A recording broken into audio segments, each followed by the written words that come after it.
Hi, my name is Leslie Salazar Carrillo. Welcome to Life Grounded.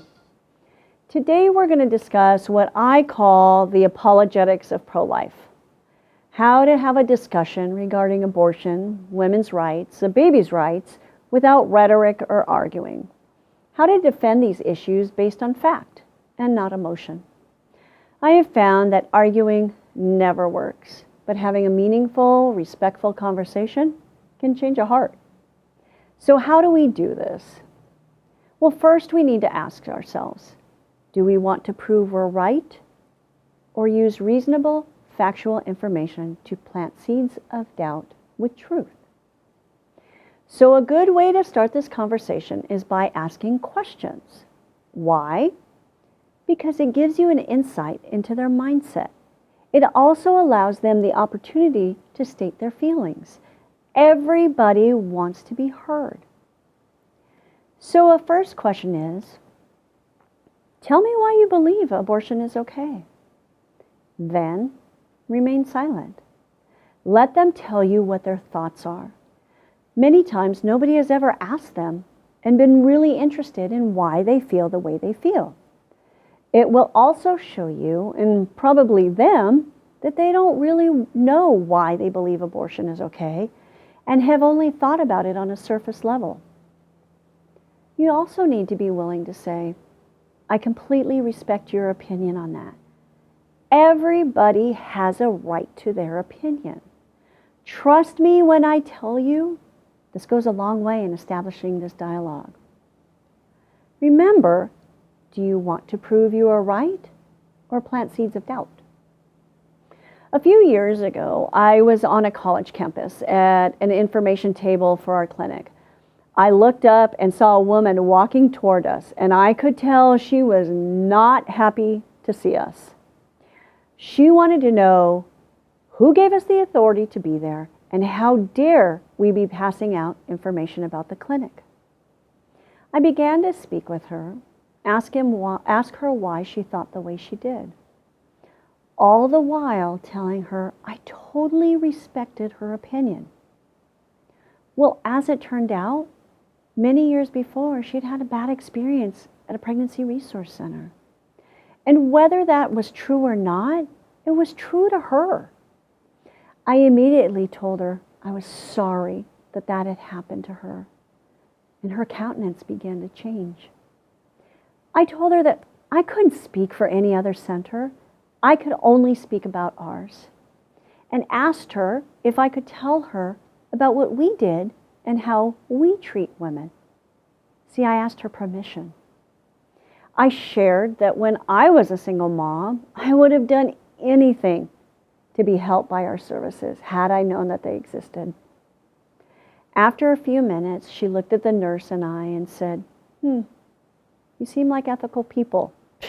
I felt like we had won that battle because when she walked up, our clinic should not exist, and I'm pretty sure she thought the nurse and I should not exist as people either. But she walked away with a different view and hopefully began a road of healing of her pain. Remember, whether what happened was true or not, it was true to her and needed to be respected. During this conversation, I kept asking her permission to share. Can I share with you? Have you considered? These are the same words we need to use when having this discussion. It can de-escalate what can become a tense situation. This is a passionate issue. You need to state truths. Avoid emotional or accusatory statements. Don't use the word you. It makes people feel attacked. Also, and this is big, if something cannot be fact-checked by you, don't say it. Trust me when I tell you, they will fact-check you. And you will have given false information, and now you have lost all credibility. I learned this through years of speaking in high schools. Those teenagers would call you out if you said something untrue, and then you lost them. So next, address common rhetoric with thought-provoking fact. I call these those drop mic moments. These moments when no argument can be had. So here are some of them. During the first trimester, it's just tissue, so it's not alive. Interesting. Can I share with you that the human heart actually starts beating 21 to 22 days after conception? A woman generally finds out she's pregnant 30 to 35 days after conception. By the time that she finds out she's pregnant, the heart has been beating for approximately 10 to 15 days. Stay quiet for a moment. So if we define death as the absence of brain activity in a heartbeat, wouldn't the opposite be true to define life? Hey, listen, everybody needs to decide for themselves, when is it justifiable to stop a human heart? And then stay quiet. Let them think on that. See, you didn't tell them what to think, you just gave them information. So here's another one. Trust me when I tell you, I have heard all of these. Well, the fetus is not human. I completely respect your opinion on that. But let me ask you something. Are the parents human? If the parents are human, wouldn't that in fact they would create another human? Again, stay quiet. Let them think. Well, it's not viable. Okay, but have you considered that a baby's size and location do not make it less alive? An infant left on its own will not survive. But that doesn't make that infant less of a person.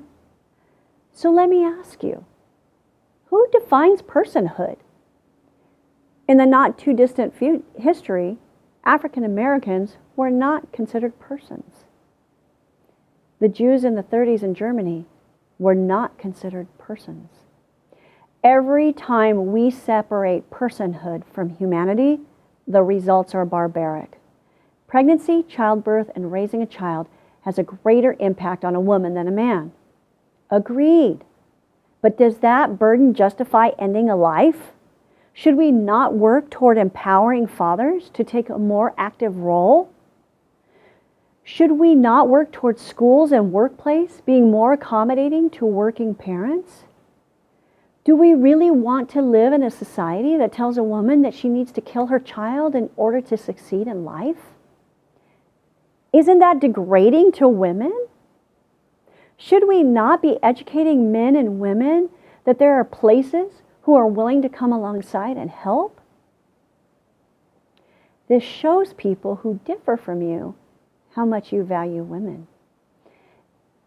See, you can have this discussion without emotion, rhetoric, or accusations, simply by respecting another person's opinions, allowing them to express themselves, valuing them enough to listen, and stating fact.